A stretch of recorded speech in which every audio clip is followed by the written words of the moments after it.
start us off by telling us your name and talking about where you're currently living?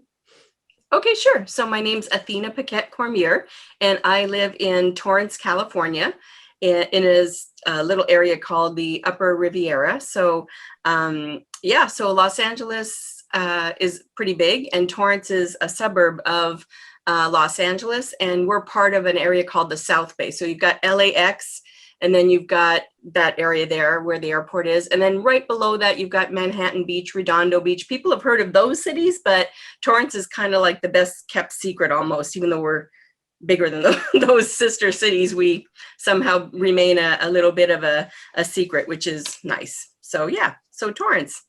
Nice. What about, California. I don't know if I said California, but yeah, California. okay, great. What about living in Torrance made you want to reach out to us for this interview?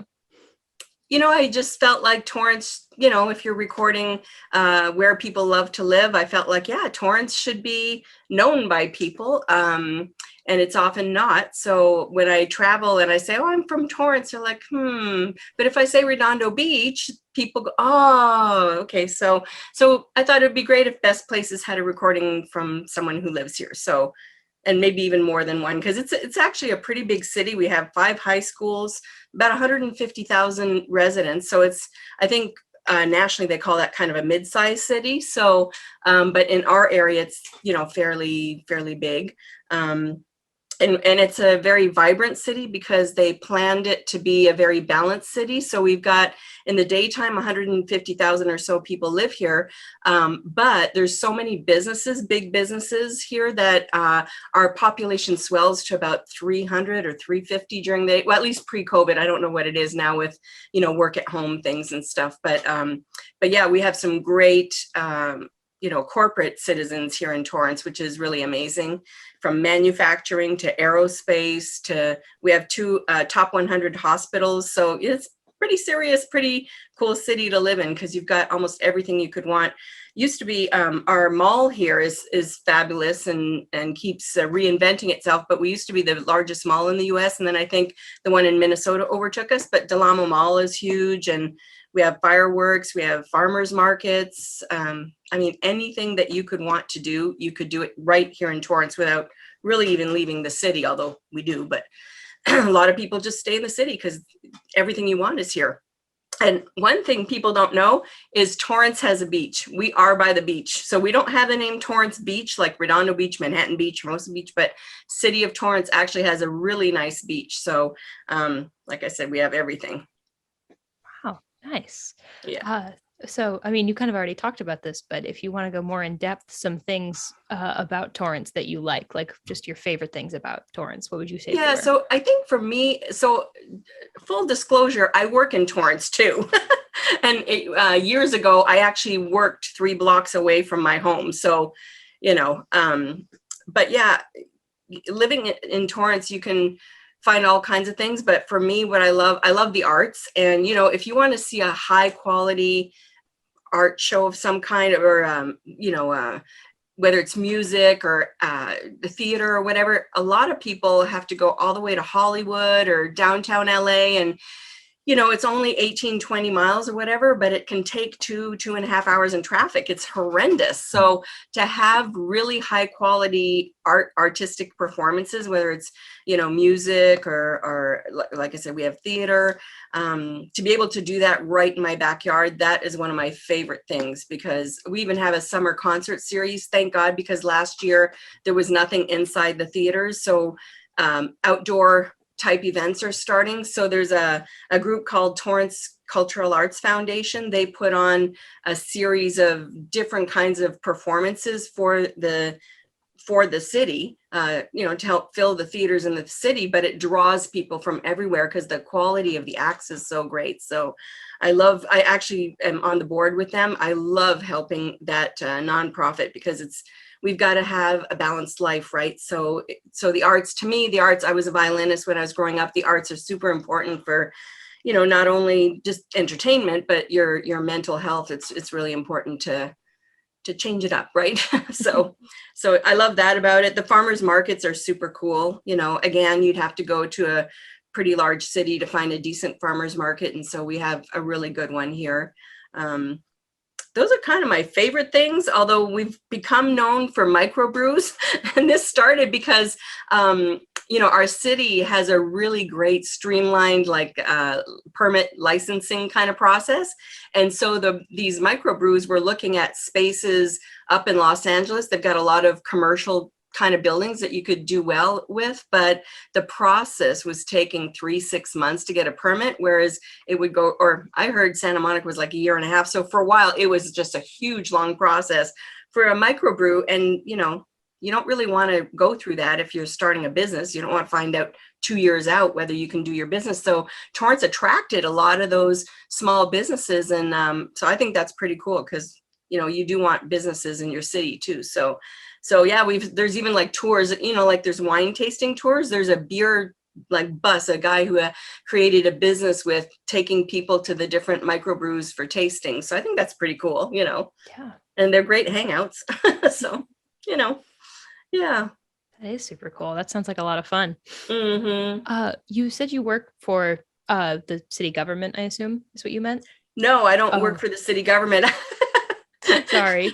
And let it be known that's probably not not happening. But no, I'm actually a mortgage advisor and a real estate coach. So so how I came about Best Places is one of my coach, Frank Rolfe, mentions it as part of his due diligence. Like if you want to invest in a city, Best Places is a very good place to go check out like the kind of the stats of a city, right? So that's how I came to know Best Places is through him. So I'm glad I did, because it's super cool to just investigate or research cities to see if they would be a good city to invest in. Torrance is definitely a good city to invest in, but sometimes the Midwest, there's cities you've never heard of that actually are like a suburb of a bigger city. So it gives you confidence, but then also all the little stuff that you learn, the feel of a city, I think you get that really good on Best Places. So anyway, so it's a tool that I use, and I thought, yeah, people should learn about Torrance. So yeah, great. Yeah. That's good to hear. What are, speaking of going back to things that you like, on the other side of that, what are things that you wish were different or could maybe live without in Torrance? Live without. So I was thinking about this before our chat, and I thought, what is it that I don't like? Well, the cost of housing here is so high, and I'd really love it if we were a little more affordable, because the rents are high, the prices of homes are pretty high. I recommend people buy a duplex and each live in one side, because the price of a home might be $800,000 or $1 million, but if you can buy a duplex for say $1 million, $1 million, $2 million, and each take a side, at least it gets it a little more affordable. But yeah, and that's why people tend to live in the cities next to us, because they're a little less expensive. My conviction though is we are near the beach. Okay. So I'm a mile from the beach, it's walkable. And the schools, when you have highly rated schools, that tends to drive up the price of homes. So I think that's why Torrance, the really great things about Torrance makes it not so affordable. So that's a bit of a bummer, but not much I could do about that. Yeah. Yeah, that's fair. Totally understand all that. I do like the diversity too. So I see some cities don't have a very diverse population. Torrance tends to have a pretty diverse population. So I love that, because when you go to the farmer's market, all kinds of people are there and all kinds of food. You get to try all the different ethnicities, different foods. So that's pretty cool too. Yeah. I came, I grew up in Ottawa, Canada, which is a little bit different. So moving here, it was a little bit of a shock, because there we have brick buildings and, really old buildings. And here, everything pretty much was built in the 40s and 50s. And there's a lot of stucco. I mean, it's just very different, right? So, but we invest all across the nation, but this is where we choose to live. I also would like lower taxes. I didn't mention that. If anyone important is listening, please lower our taxes. Send this to the governor. Mm-hmm. Yep. Oh, all right. Well, with all of this in mind, overall, would you recommend somebody else move to Torrance? I think if you can afford it, I definitely would move to Torrance, just because it's a well-balanced city. There's so much to do. I mean, every night there's something you could do. Yeah, I just love how diverse it is and how many opportunities there are, even for employment, and to live and work in the same city is just unheard of these days, especially for Los Angeles area metro. So yeah, I would definitely recommend someone, if you can afford it or just want to explore, it's definitely a great place to live and play. Excellent. It's good to hear. So you mentioned that you're from Canada. Did you move straight from Canada to Torrance, or were there stops? That's interesting. So no, the first city I lived in is Lawndale, which is a couple of cities over, less expensive. So if someone wants to live near Torrance, that's an affordable city. So I moved there because I knew someone who lived here. So I was 18 and I didn't really know too many people, obviously coming from Ottawa, Canada to Los Angeles. I came because of schooling. So I was going to study at UCLA, and I really didn't realize we don't really need cars in Ottawa. Like the bus system is really great and you can get around so easy. And at 18, I didn't have a car anyway, but that was a shock moving to such a big city where you need a car to, UCLA is very far from here. So definitely need a car to get there. So I didn't know all that, but yeah, so the first city was Lawndale, and that's actually a pretty charming little town. But then I moved in to Redondo Beach. So I lived in Redondo Beach. And that area of Redondo Beach that I moved to was pretty congested. There's no parking. There's no, like, Torrance doesn't have that problem as much. So I lived in Redondo Beach. Then I moved to Torrance on a street called Anza Avenue, and that's like a lot of apartment buildings. So there's a little parking problem there too, because of the apartment buildings. But yeah, once I moved to Torrance, I remember when I was buying my first home, I was trying to decide for what I could afford. Do I live in a house in Torrance or do I live in a townhome in Palos Verdes? And I learned that Palos Verdes it's a city right 3 blocks away from me. They have a lot of rules about what you can fix on your home and how it has to look and all this. And I thought, I don't really want someone telling me what to do. And Torrance doesn't have those rules as much. The little neighborhood I live in has some rules, but for the most part, you do what you want to your home, right? So I admire Torrance for that too. They're less controlling of what people do with their homes or what their businesses. They're very supportive of businesses. So yeah, so trying to decide, that was tough. Your first home, you're putting a lot of money into an investment. So I mean, for me, that was the thing, is I wanted to try and buy the property that would suit me best, the city that suits me best, but also obviously that would grow in value. So it was a tough decision, but I decided Torrance because of the freedoms that we have here and the supportive city that it is. So yeah. Excellent. Good to know. So I mean, so you moved straight from Canada to California. That sounds like a pretty big move. Like, It was a big move. you know, they say it's really great what you don't know, because if you did know, you might not have made that decision. So it was good that I just jumped. I made a deal with myself. I said, okay, if I can last, I only had enough money for 3 months. And if I can make that money last and survive, great. If not, I give myself permission to go back to Ottawa in December if it doesn't work out, because it was just such a huge decision that I thought, oh my God, am I ruining my life? Am I going to survive? Will I eat? I mean, all these things go through your head, so that's how I made the deal with myself. As I said, okay, let's give it till so this was September. Let's give it till December, going back for Christmas anyway. And so, yeah, and I was able to make it through a little bit more and make it through a little bit more. Yeah, and then I came here to play violin and I ended up in finance, so it's quite a journey. But yeah, it was a big jump for sure. Not only the distance itself and the financial responsibility, but the cultural. People laugh at me when I say culture shock, but it was a culture shock to go from pretty conservative. I was bilingual over there. I'm not over here. All that kind of stuff. So.